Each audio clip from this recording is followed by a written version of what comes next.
નમસ્કાર દર્શક મિત્રો,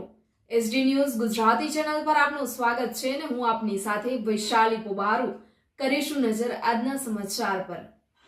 ઉનાથી ઉનાના નવાબંદર ગામે ₹6 કરોડ 93 લાખના ખર્ચે નવનિર્મિત થનાર વિવિધ વિકાસના કામોનું ખાતમુહૂર્ત કરતા ધારાસભ્ય શ્રી કાળુભાઈ રાઠોડ ઉના તાલુકાના નવાબંદરથી ડેલવાડા ગામ તરફ જતા રસ્તા બાબતે નવાબંદર ગામના સરપંચ શ્રી તેમજ ગ્રામજનો દ્વારા બાબતે અવારનવાર રજૂઆતો ઉનાના સક્રિય ધારાસભ્ય શ્રી કાળુભાઈ રાઠોડને કરતા રજૂઆતોને ધ્યાને લઈ ઉનાના ધારાસભ્ય શ્રી કાળુભાઈ રાઠોડે સરકારશ્રીમાં રજૂઆતો કરતા ડેલવાડાથી નવાબંદર સુધીના રસ્તાને 35 ફૂટ પહોળો કરી તેમજ 5 કિલોમીટર સુધી લાંબો રસ્તાની મંજૂરી મળતા આજરોજ નવાબંદર ગામે ₹6 કરોડ 84 લાખના ખર્ચે તૈયાર થનાર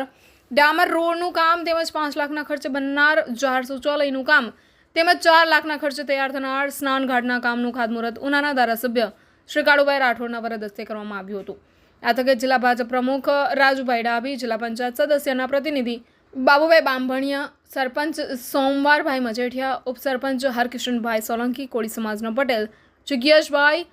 ખારવા સમાજના પટેલ નરેશભાઈ તેમજ વણબાકરિયા સમાજના પટેલ ભરતભાઈ, મુસ્લિમ સમાજના પટેલ આરીફભાઈ, દલિત સમાજના પટેલ લાલજીભાઈ, બોટ એસોસિએશનના પ્રમુખ ડાયાભાઈ કરશનભાઈ તુરક, સમાજના પટેલ સિદ્દીકભાઈ તેમજ મુસ્લિમ સમાજના અગ્રણી સિદ્દીકભાઈ હાસમભાઈ ચૌહાણ સહિતના આગેવાનો અને ગ્રામજનો ઉપસ્થિત રહ્યા હતા। રિપોર્ટર અબ્દુલ ઘાંચી, એસડી ન્યૂઝ ગુજરાતી, ઉના।